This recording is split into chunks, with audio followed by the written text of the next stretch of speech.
Native Americans were mining copper and making copper instruments like tools, weapons, and even decorative items for thousands of years before Europeans arrived on the continent. Some people say that they would just pound the rock and extract the copper that way. But I believe that if you were to just go sledging on this, you risk breaking up the copper vein inside and making it essentially unusable. So I think the way that makes most sense to me anyways is if this was heated up and then shattered to reveal the copper inside. And that's what we're going to try to do. We've got a hot fire here going. We've got hardwood on here. And we're going to start by taking this chunk of ore and placing it on the fire and letting it get super heated.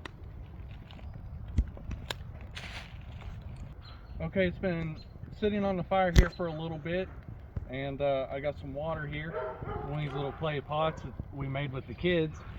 And so what I'm going to do is turn this over, dump the water on, and see if it starts cracking and shattering away from the copper. All right, it's working. So we're reheating the rock over and over, then adding water, which is making all these little fractures and fissures. You can get a good shot of the little cracks that it's making it.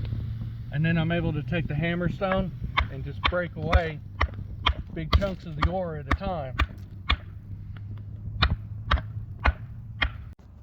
You can see we're making a lot of progress, especially when I pour the water on. Look at all the copper we've exposed.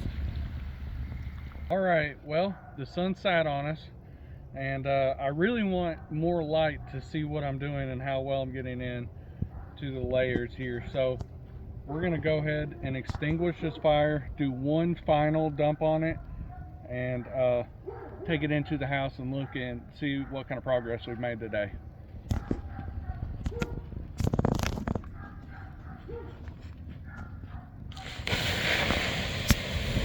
Okay, before we go any further, I think I should give a little preface to this project. A couple years ago, I acquired 3 copper points from the Great Lakes region.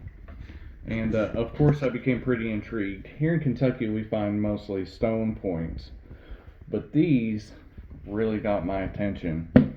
So I started doing a little bit of reading, and there was a lot of theories out there on how the natives produced these.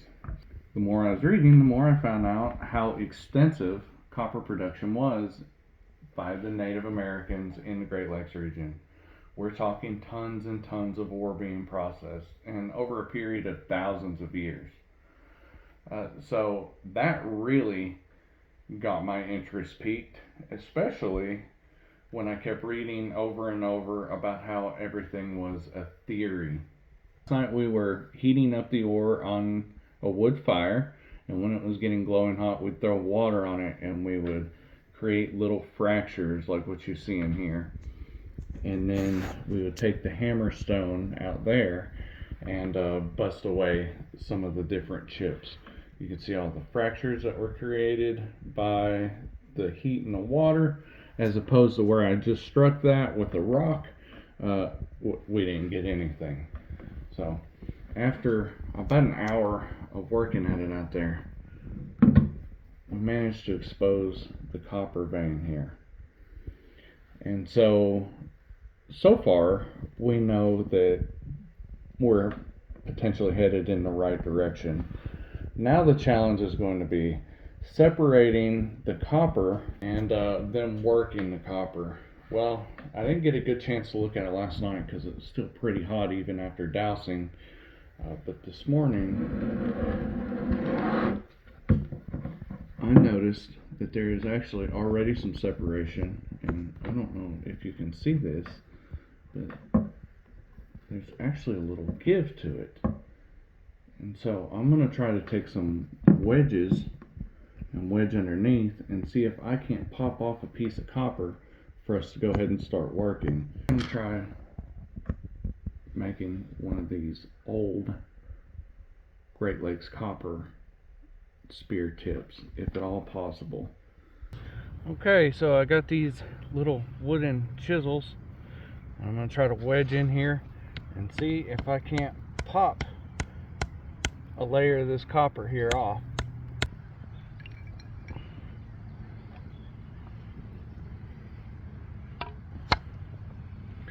There we go.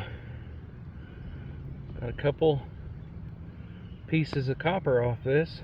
Definitely enough for spear points and to mess with, and we'll see what we can do with this. This is the part where it starts to get real tricky and the hard work comes in.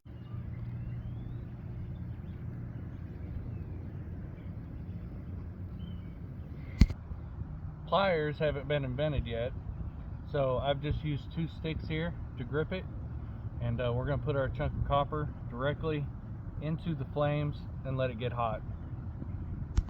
So the natives would have used handled mauls and axes that have a groove in them and then a handle fashion to make it more like a modern hammer. I have some that are artifacts, but I really don't want to risk damaging a 6,000-year-old artifact for a hobby project like this. They also use handheld hammer stones, and that's what I'm going to be using today, at least in the beginning. Maybe later on we'll fashion something to a hammer, but I am going to cheat a little bit. Going to use some safety glasses. Now, Native Americans did not have these, but last night when we were pounding away, I had a chunk of the hot ore fly up and hit me in the face, and I'm going to avoid getting it in my eyes, so you're going to see me with glasses on. Sorry. We're going to take this, drop it into some liquid here, pull it out, and do a little more hammering.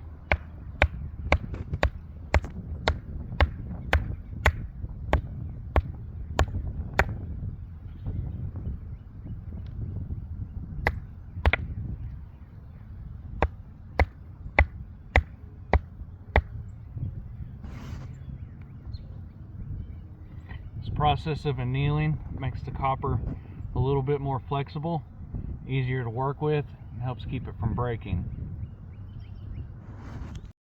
Okay, we've been hammering on these different chunks of copper that we've removed from the ore for a while now, heating them up, quenching them, pounding them out, and this piece is looking kind of thin, and so I'm going to try to break off the edges and give it a general shape at this point, and we'll go from there.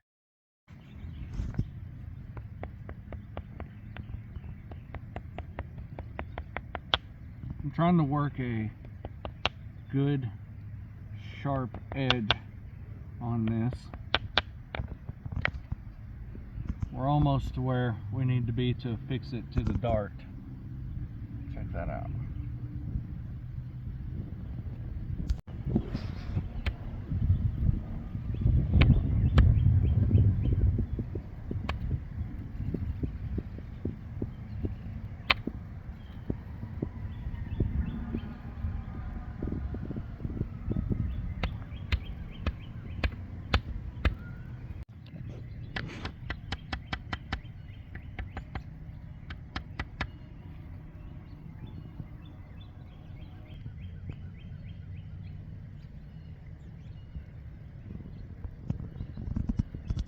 You know, this actually looks a lot like the points that I have inside.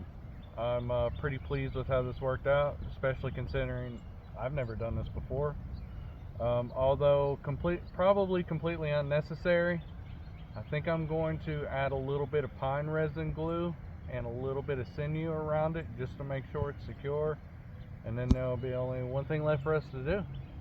We're going to have to test it. So when I first started this project, everyone asked me how effective were copper points actually, and I don't know. So we just made one, and I'm gonna test it.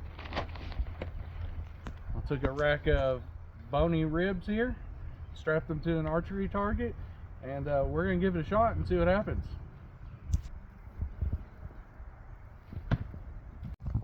Well, we definitely hit bone. Let's check it out. And it seems to be in good shape. Nice.